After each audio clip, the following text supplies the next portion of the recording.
Assalamualaikum warahmatullahi wabarakatuh. Sekarang Mr. Tojo berada di Provinsi Bengkulu, tempat pengasingan Bung Karno pada tahun 1938 sampai 1942. Jadi Mr. Tojo sekarang ingin belajar sejarah bagaimana hal atau apa-apa hal yang terjadi dengan Bung Karno pada masa pengasingan ini. Terima kasih. Silakan menonton.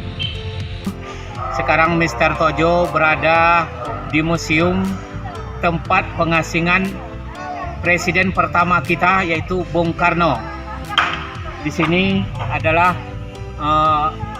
tempat pengasingan Bung Karno tersebut. Mari kita tengok ke dalam. Sekarang kita ingin memasuki rumah pengasingan Bung Karno sebelum Indonesia merdeka. Mari kita tengok, kita lihat gimana kehidupan Soekarno sebelumnya sebagai Presiden Republik Indonesia pertama. Pak, ini tempatnya, Pak. Ya.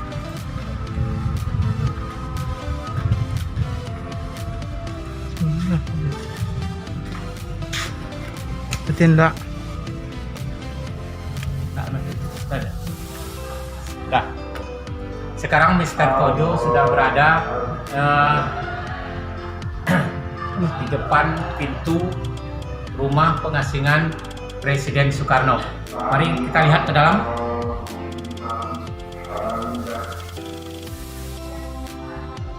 Ini nampaknya ruang kerja Bung Karno. Sepertinya ruang kerja Bung Karno.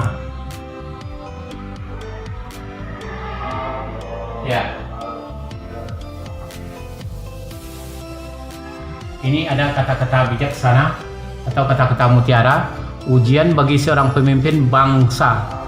Kata Bung Karno, saya tidak perlu membuktikan kepada setiap pemuda yang datang padaku atau kepada dunia apa yang telah saya kerjakan. Halaman-halaman dari Revolusi Indonesia akan ditulis dengan darah Soekarno. Sejarahlah yang akan membersihkan namaku. Perjuangan menuju Indonesia merdeka membawa Bung Karno melewati jalan yang penuh kerikil dan duri. Pengkhianatan, kesepian, kegelisahan, keretakan rumah tangga, sakit di badan dilalui dengan tabah. Penjara dan pengasingan tidak menyurutkan semangatnya memperjuangkan kemerdekaan Indonesia. Ini foto-foto Soekarno, ya, foto-foto Soekarno.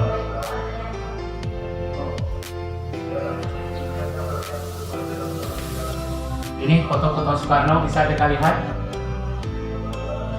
ya.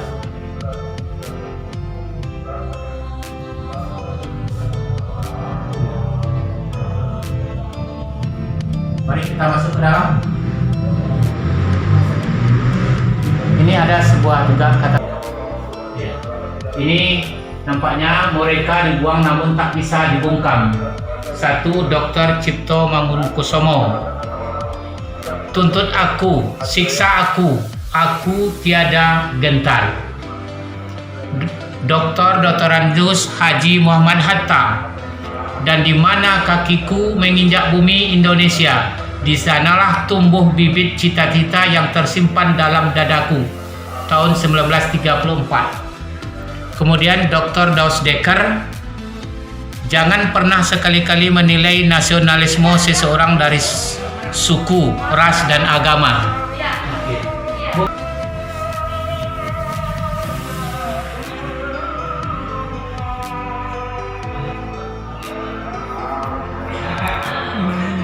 Langit membara saat Bung Karno keluar dari Bengkulu. Ya, langit membara saat Bung Karno keluar dari Bengkulu. Tahun 1942 Jepang masuk ke Indonesia dengan tujuan utama Palembang, Sumatera Selatan. Khawatir Jepang akan memanfaatkan kecerdasan dan kepemimpinannya, Belanda membawa Bung Karno dan keluarga mengungsi ke Padang, Sumatera Barat di suatu malam dengan mobil bak terbuka menembus hutan belantara. Sedianya dari Padang, Bung Karno dan keluarga akan diangkut dengan kapal pengungsi terakhir menuju Australia. Pada malam Bung Karno dan keluarga menuju Padang, drum-drum berisi bahan bakar yang biasa disimpan di dua tempat, yaitu di Fort Melbourne dan rumah kediaman Bung Karno, meledak dengan hebatnya dan melempar drum-drum itu ke udara. Malam itu langit kota Bengkulu terang benderang oleh api dan bising ledakan. Drum-drum diledakkan agar tidak jatuh ke tangan Jepang. Di tengah hiruk pikuk itulah Belanda berhasil membawa Bung Karno dan keluarga keluar kota.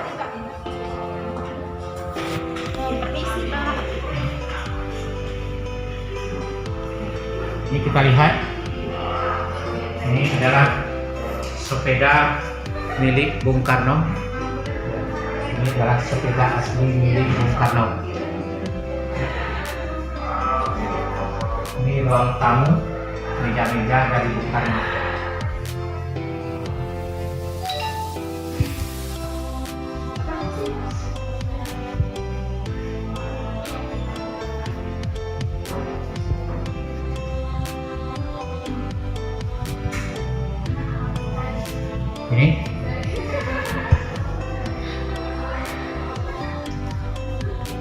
Ini kata-kata Bung Karno, beri aku 1000 orang tua, niscaya akan kucabut Semeru dari akarnya. Beri aku 10 pemuda, niscaya akan kuguncangkan dunia. Negara ini Republik Indonesia, bukanlah milik suatu golongan, bukan milik suatu agama, bukan milik suatu kelompok etnis, bukan juga milik suatu adat istiadat tertentu, tapi milik kita semua dari Sabang sampai Merauke. Perjuanganku lebih mudah karena mengusir penjajah, perjuanganmu lebih sulit karena melawan bangsamu sendiri. Sangat bagus dan bijaksana sekali kata-kata Soekarno ini. Janganlah kita lupakan dari tujuan kita, bahwa para pemimpin berasal dari rakyat dan bukan berada di atas rakyat. Kita ulangi, janganlah kita lupakan dari tujuan kita, bahwa para pemimpin berasal dari rakyat dan bukan berada di atas rakyat. Bagus sekali. Ya, ini adalah kostum-kostum dari Bung Karno yang masih tersimpan rapi. Bung Karno di pengasingan ini dimulai tahun 1938 sampai 1942.